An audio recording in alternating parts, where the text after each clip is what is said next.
This is WWE superstar Drew McIntyre, and you're listening to the WWE Podcast.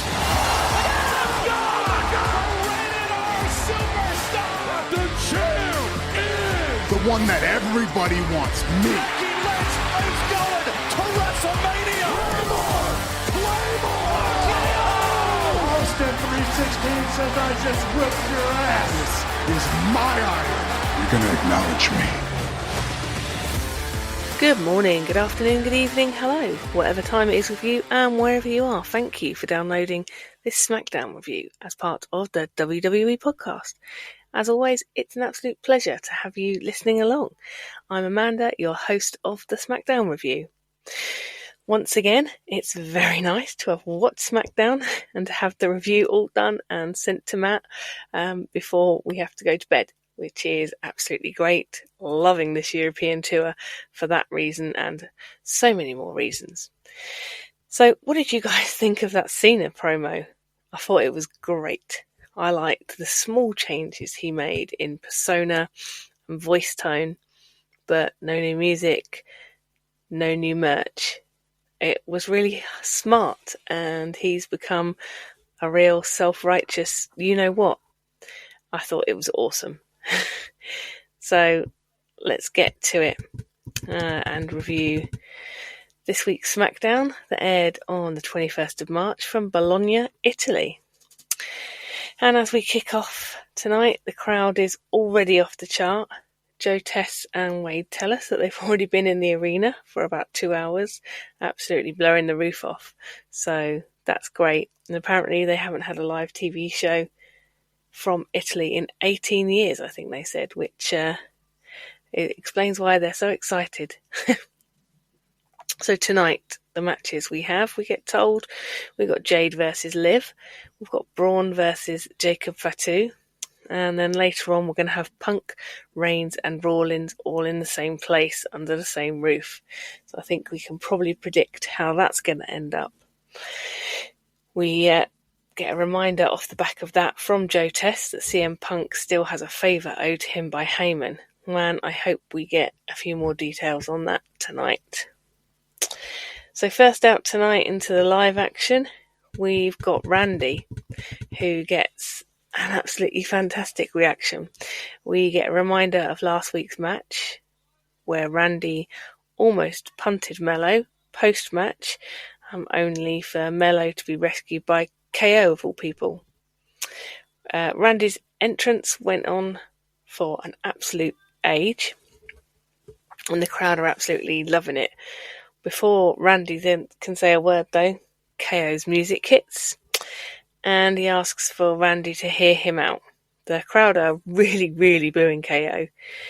KO surprised me here. He says he was wrong for attacking him and for hitting him with a pile driver.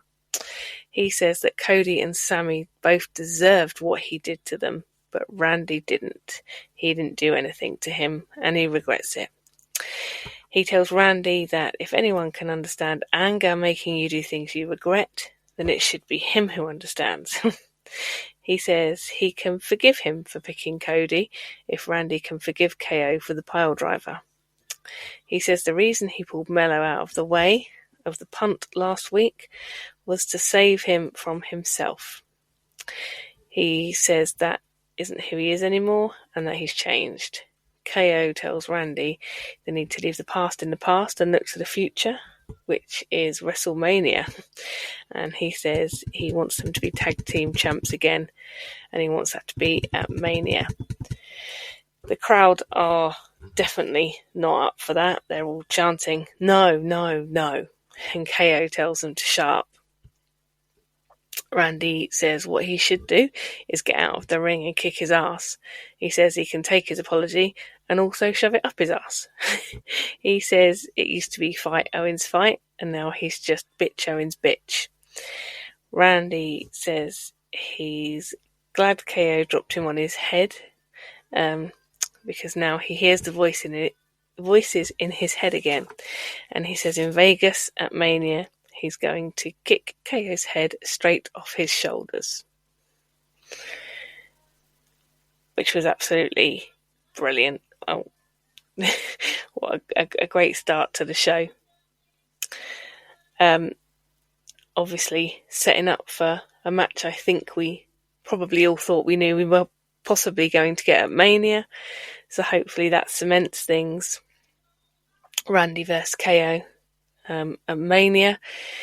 I must admit, I did think for like a nanosecond that maybe Randy was gonna forgive KO and we were gonna have some kind of weird will they won't they turn on each other, how's this all gonna go kind of tag match at Mania. But actually I'm kind of glad, I'm more than kind of glad, I'm super glad that's not what happened here, and Randy told him where to shove it, and so we now have this match at Mania, which I think is what we've all been waiting for and what's been building for months since Randy got pile driven on his head 4 months or something ago.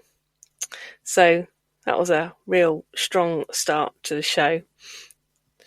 Then we get a reminder of Priest's match last week with Nakamura that was interrupted by Drew. And Drew beating Priest down. We've got a match now. We've got Priest out and he teams with Jimmy Uso against Drew and Shinsuke Nakamura. Before the bells even had a chance to ring, we get Priest meeting Drew in the walkway, and these two go for it. Nakamura joins Drew for backup, and then Jimmy gets in on the action. Finally, we all get into the ring, and a bit of order is resumed as the bell goes. And we've got Jimmy starting off with Drew, who is laying into him with chops and kicks. So Jimmy with the early upper hand. However, he's caught by Drew, who quickly turns the tables, kicking Jimmy's ass in the ring. Blind tag sees Nakamura blindside Jimmy and continue to beat down. A quick tag to Drew, and Jimmy in real trouble, desperately needing a tag. Finally, Jimmy starts to fight back, but is knocked right back down by Drew, who for a second time takes Damien off the apron, cutting off all the options for a tag for Jimmy. Jimmy, from what looks like nowhere, hits the Samoan drop, but there's no one to tag in. Drew makes it to Nakamura for a tag, and finally, Priest is in and on fire and absolutely wallops Nakamura. Goes old school on the top rope and hits a crossbody. Nakamura, though, with some kicks and goes for a Kinshasa, but is wiped out with a massive clothesline. After some shenanigans from Drew getting involved, Damien hits South of Heaven on the still legal Nakamura and gets the win for his team. Before anyone can celebrate, Drew attacks Priest from behind again and continues pounding on him. Drew hits a big claymore and carries on the trash talking to Priest. This was a decent enough match. Good to see Priest get the win at least. More attacks from Drew, and I'm guessing here that we must be building to some really big blow-off at Mania. I thought it was quite a weird choice of people for the tag team partners tonight, with Shinsuke and Jimmy as the supporting cast, but not a bad opening to the show. Very hard to follow Randy and KO. That was quite special. But quite a strong open, and the crowd obviously are absolutely all over this show tonight. It's brilliant. We now go backstage where we see Stroman warming up, and LA Knight says he hopes Stroman beats Fatu tonight, and to remember that they play the numbers game, so he'll be keeping an eye out. Stroman tells him that Nick Aldis, or Oblivion the Gladiator as we know him, has agreed the winner of the match tonight will go on to get a US title shot. So I think that will be pretty cool. Two pretty brand new faces in the US title picture, so either I think would be great. So we now get a reminder of the Tiffy Charlotte Brawl from last week, and we have a split screen interview with them coming next. I like that they're trying to use new angles to keep this feud fresh, and that we don't just get pull apart brawl after pull apart brawl week after week. So Joe Tesk asks Tiffy what her mindset is ahead of Mania. Tiffany starts to speak, but Charlotte interrupts and says the Queen speaks first. She says she couldn't get the hype, but last week she finally saw her. She says that she brings out the best in everyone. She says she picked Tiffany because she felt sorry for her. She says everyone is compared to Charlotte, so therefore Tiffany isn't special. She calls her undeserving and delusional. She says, Tiffany says that she used to look up to Charlotte, but she doesn't now. And Tiffany tells her this is what she does. She finds the hottest thing and she throws water on it. Charlotte says, you'll be lucky to have a job when you're my age. And Tiffany says the WWE universe doesn't bow to you anymore. They're all running on Tiffy time. This was interesting. I think at times it felt like they were just talking over each other. I'm not sure if that was deliberate in terms of like supposed to be a respect thing, or whether it just wasn't particularly well rehearsed. Perhaps they just didn't have time to get the timing of the talking right. But it was a little bit hard to follow. But we got the gist of it. It was interesting. It feels like Charlotte genuinely has a disdain for Tiffy, and I like that. Tiffany basically said to Charlotte what everyone is thinking, that the fans don't welcome her back, and most don't.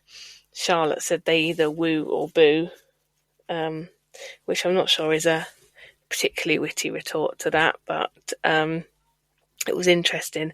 You really do notice how much Charlotte's face really just doesn't move anymore because of the work she's had done when she's just sitting talking. So that's a thing as well. Anyway, so that was fun. It's, as I said before, it's nice to see them trying new things, keeping the feud nice and fresh rather than just have them brawling every week. We've still got, 4 episodes to go before the big event as well. So they're going to have to get really creative to try and keep this interesting. But still, should be a great match when it happens. So now in the ring, we have Jacob Fatu versus Braun Strowman. This should be a real slobber knocker, as the great JR would say. We start off with Strowman getting Fatu in the corner, but Fatu soon turns the tables and gets in some offense. And now we go back and forth with these two guys. Strowman chucks Fatu out of the ring and he goes for his choo-choo train express, but is intercepted by Fatu, who takes Strowman out again on the outside. They get back in the ring. Fatu manages a Samoan drop on Strowman and gets a 2 count, and he follows up with a hip attack in the corner. Strowman with a clothesline, and Fatu rolls from the ring, basically setting himself up for the express, which this time Strowman gets. As they get back in the ring, he catches Tonga, who tries to attack him from the side, but he manages to clock him. And then from the other side, Solo attacks and obviously lays hands on him, which means it's a DQ victory for Strowman. So it's Strowman who goes on to get the title shot against LA Knight. I have to say, Fatu looks mad as hell with his gang, as they've basically lost him his title shot now. So as those three start to beat down on Strowman in the ring, we get LA Knight's music hit, and he comes out to assist Strowman, and they clear the ring together, facing off at the end ahead of next week's title match in London. So this was a decent match. These two are both absolute beasts, so it was always going to be good. I do wonder what the repercussions will be for Solo for losing Fatu his title shot. And that will be a fun start to the possible feud between these two. Then we go backstage to Kathy Kelly, who has Liv and Raquel with her, and she asks why they still have issues with Jade. Liv says that she's annoyed because Jade couldn't find the time to clear her and Raquel, even though she knew it was Naomi who attacked her.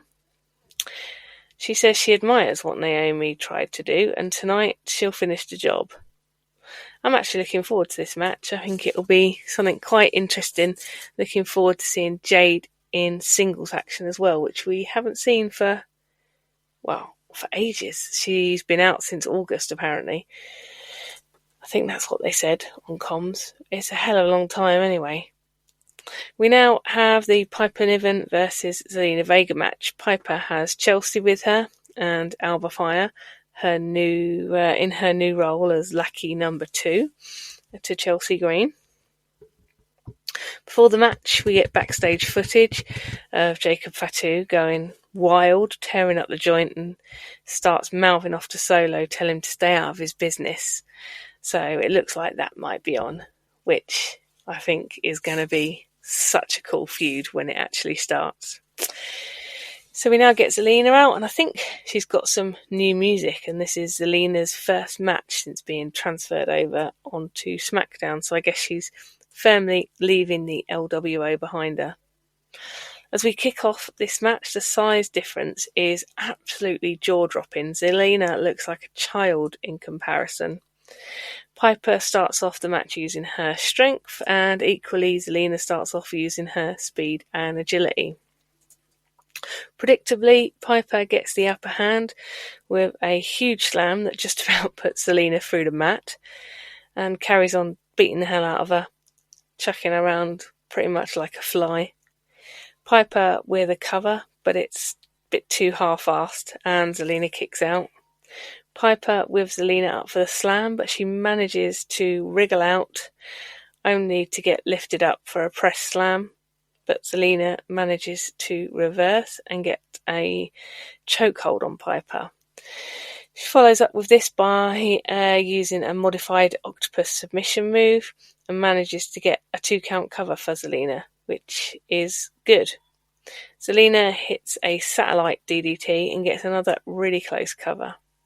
She then gets a 619, but Chelsea and Alba Fire cause enough of a distraction on the apron to allow Piper to take back over control, get the cover for the win for Piper, which isn't unexpected, I don't think, here. This was a good match, but such a massive mismatch in size. It was hard to believe that Zelina would ever get the win here, so no title shot for Zelina. I do wonder what's next for her. I wondered if she might get a DQ win over Piper and go on to face Chelsea, but anyway, I guess not. So we see what's next for Chelsea and her band of lackeys that's growing by the week. And similarly, we see what's next for Zelina on SmackDown. Backstage, we have Kathy speaking to Jade again. She asks if she feels ready. Jade says that once she takes out Liv, she's coming for Naomi. And this is a message to Naomi that this is a preview of what she's going to do with her. There was another weird black swirly smoke with a number 4 promo. I heard on another podcast that might be a teaser for Aleister Black coming back. That's hard to say. Aleister Black coming back. That would be cool, though. I really liked him when he was with WWE before. Did he go to AEW or did he go somewhere else? I don't know. But anyway, I like him. So I'm not completely sure what the number 4 signifies, but there are greater wrestling minds than mine who think that might be Aleister Black. So yeah, I'd be here for that. That is seriously cool. Now the Liv versus Jade match. This should be a good one. You've got to love the Italians. They made the equivalent of a Mona Lisa, which they're calling a Liv-a-Lisa picture. And it's hanging in the crowd like it's a proper full-on banner. It looks wicked. It's not like a home-painted sign. So 10 out of 10 for the Italians. Their game is strong. Jade looks like she really means business tonight. Starts off with Jade kicking Liv right in the mouth, carries on, beating Liv down outside the ring. Jade reverses Oblivion brilliantly, and at the moment completely owning Liv in the ring. Liv and Raquel try and quit the match and make for the back, but Jade isn't having that, dragging her back to the ring. Liv manages to get a little bit of offense in, but Jade quickly turns the tables, getting a very close 2 count on Liv. Liv does manage to get some offense in, getting Jade down in the corner, basically stamping on her, and tries for a cover, getting a 2 count. Liv hits the Three Amigos on Jade, which looks absolutely spot on, really cool. She's completely nailed that move since she's started doing it. She's really got better and better, looked wicked. She tries for Oblivion, but gets caught and chucked across the ring. We've got both down now, and Jade is on it first, hitting a spinebuster on Liv. But Jade, for some reason, I don't know if she took a knock herself, she was really, really slow to cover Liv here, and Liv kicks no problem. And just as it's about to start to ramp up towards the finish, I suspect Naomi shows up and hits Jade with the title, which the ref misses. Liv hits Oblivion for the win, and credit to Naomi, who wastes absolutely no time getting into the ring and letting Jade absolutely have it. Naomi's got on a really wicked outfit, which is made up of bits of police caution tape, which is really cool. She's gone full heel, and the crowd are giving her all the boos and the heat as she carries on beating down Jade. And a good bit of taking the pee from Naomi, ripping off Jade's posing move in the ring. So this is hotting up very nicely. Naomi isn't even a bit sorry, and I'm totally here for it. I'm really looking forward to hopefully seeing this match at Mania. I don't think it's been made yet, but I think that will be absolutely wicked. Naomi's completely embraced being a heel, and I think it's just brilliant. It's as good as you could have hoped for when we first got a sniff of this storyline all them months ago. So well done, WWE storyline people. Good job. We see Drew leaving the arena. Kathy asks Drew, where does this all end with Priest? He says Priest is as tough as he is stupid, and he knows he will see him next week in London. And on his way out, he bumps into somebody else that Drew's got a problem with, which is Seth. They have a bit of a stare down. We get a reminder of last week in Barcelona, where the Street Profits beat DIY and won the titles. And the Profits come out for their championship celebration. I think they might have new music too. Maybe I've just cleaned out my ears this week. Maybe not. I'm not completely sure, but I don't feel like I recognise it. Dawkins gets the mic and says it's about damn time after 4 years. He says after 4 years a lot of doubt has crept in, but holding the titles has made everything worth it. Ford says he knows whatever happens, he can always count on his brother, and they have a lovely little cuddle in the ring. At that moment, out come Los Garzas with Santos. And Santos says what a moment this is, that the Profits finally captured gold, and it's a shame it will finish so soon as Los Garzas are ready to take them. Pretty Deadly come out, remembering that they are number one contenders, and they point that straight out to Santos. They tell Los Garzas to step aside, but they won't. Ford says it looks like Los Garzas want to fight, and they offer them out. And we've got a match. There's a ref literally straight out, and it's not a title match. It can't be, can it? Because Pretty Deadly are number one contenders, so that wouldn't be right at all. But looks like they're going to have a match anyway.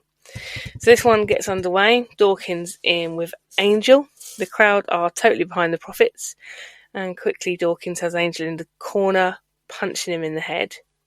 We went away from the match for another teaser promo, this time from a mystery luchador. I've got no idea who that is, but I do know that in AEW, Penta had a partner who I think is also meant to come to WWE, but couldn't come over at the same time because he had to make some time back on his contract because he had so much time out injured or something like that. I don't know what his name is. I'll try and find out this week. I'll do some Googling, but maybe that's him. That would be cool. I don't know what the timescales are. Like I said, that's just a bit of a guess, but maybe that's him. That would be cool. Anyway, back to this match, and Los Garzas are in charge as Berto and Angel batter Ford in their corner. Ford manages to get the tag, and Dawkins is in and clearing house. Escobar, though, getting involved on the outside, which puts Los Garzas back in charge. Dawkins and Ford not looking much like tag champs tonight, as they are getting their asses absolutely handed to them by Los Garzas. Where have this Los Garzas team been? This is amazing. An amazing Garza special leading to a cover, and it was only Ford breaking it up that saved the match for the Profits. Finally, Dawkins gets the tag to Ford, who is in and rolling. Ford is up top and delivers a huge suplex on Berto, getting a close count. And then we move to the finish, and we have Dawkins flying over the top rope, taking out Los Garzas. And this was really cool. We had a blind tag made by Ford on Dawkins as he was on his way out of the ring to take out Los Garzas. That was seriously really cool move. Ford goes up top, hits the frog splash, gets the win for the Profits, as you'd expect. You're not going to have the new champs beaten on their first time out, but still, wow, what a great match. The tag division is on fire. Los Garzas did an amazing job, as did the Profits in the second half of this one. I'm looking forward to Pretty Deadly's title shot next week. Could they do it on home soil? I don't think so, but at the moment, WWE have got us on our toes, man, so never say never. And it would be pretty cool to see Pretty Deadly at home get the title win. Who knows? We see Heyman arrive next, and the main event segment is coming up. It's Roman, Rollins and Punk, presumably with Heyman. Before that, we get Pretty Deadly and DIY backstage. DIY are basically smarming up to Pretty Deadly, telling them that next week they can have a bit of quid pro quo and make sure that they win the titles. If when they win them, then DIY get the first title shot. Pretty Deadly tell them no boy, and that's cool. Now we get Roman, the OTC, making his way out with Heyman, of course. I still think that Roman looks half naked with no titles. It's hard to get used to seeing him with none after all that time of having everything. Heyman has the mic, and it's like we've gone back a couple of years. He hands it over to Roman old school, just like they used to. After Bologna acknowledge him, and they really do go absolutely nuts for him. He says he loves them, and last month at the Rumble, CM Punk screwed him, so last week at the Garden, he screwed him back.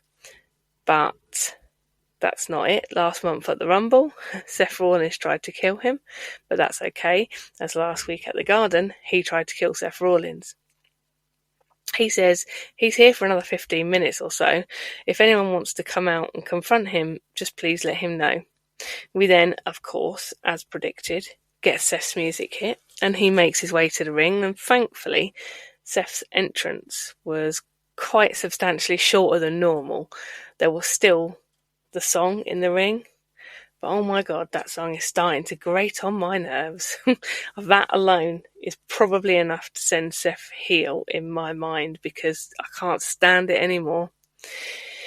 Seth gets the mic and says to Roman, "You messed up. You don't understand how dangerous CM Punk is to everyone and to the company, and you should have left him to M-Punk while he had the chance."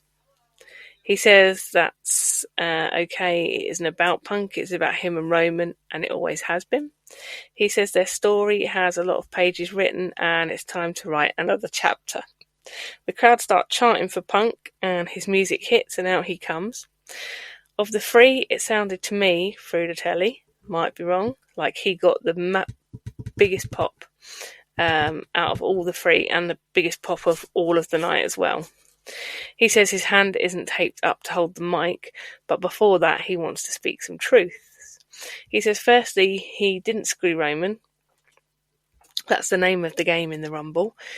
He thanks Heyman for delivering the OTC on a silver platter tonight, and as Roman turns to look at Heyman, he attacks him from behind. Seth then gets stuck in, and it's basically a free-for-all. It's an all-out brawl in the ring. It's finally split up by, looks like, every referee in the building, all the officials, producers, etc. We've got Punk standing on the announce desk and says, "I'm the best in the world," and then points at the Mania sign. It then all kicks off again, And then we get a moment with Seth, and Seth says, "You two want me? Let's do it at Mania." He points at the sign. And then we get Roman. Finally, he points at the sign. So now it looks like we are on. The brawl continues, and we go off the air. So it looks like that was fairly well choreographed little routine at the end there, getting each man 5 or 6 seconds on camera pointing at the Mania sign. So that's like a psychological contract that when we're going into Mania now, we've now got that triple threat. Wow, what a show tonight. I'll say it again, this European tour is awesome. Some great developments in the matches for Mania, and the stories are really ramping up. Randy versus KO, the triple threat match, Roman, Seth and Punk. But also, we still don't know what Punk's favour is that he's going to ask for Heyman. Also, 3 faces. Really, they're all faces, even though for me, Seth's a heel because of that bloody song. But still, all 3 faces, that's going to be epic. And then we've got Jade and Naomi also seriously hotting up. And I'm loving how Naomi is embracing this heel side of her personality. So it rolls on. So I can't remember where Raw is on Monday, but I know still somewhere in Europe. Scotland, is it? Maybe, I don't know. But definitely SmackDown next week at the O2 in London. Maybe I'll go. Maybe I'll do something. I don't know. I'm like 30 minutes from London on the train. It would be easy. So maybe I'll get me a ticket and maybe we'll have like an in-person kind of reaction show. I don't know. Maybe not. No promises, but let's see. Anyway, guys, that just about does it for this week's show. Thank you so much for having me in your ears. And until next time, remember, be kind. Thanks for listening to the WWE Podcast. Don't forget to subscribe on your favorite podcast app so you don't miss a show, or head to WWEpodcast.com. And for all of these shows ad-free, head over to patreon.com/WWE Podcast. Until then, we'll see you next time.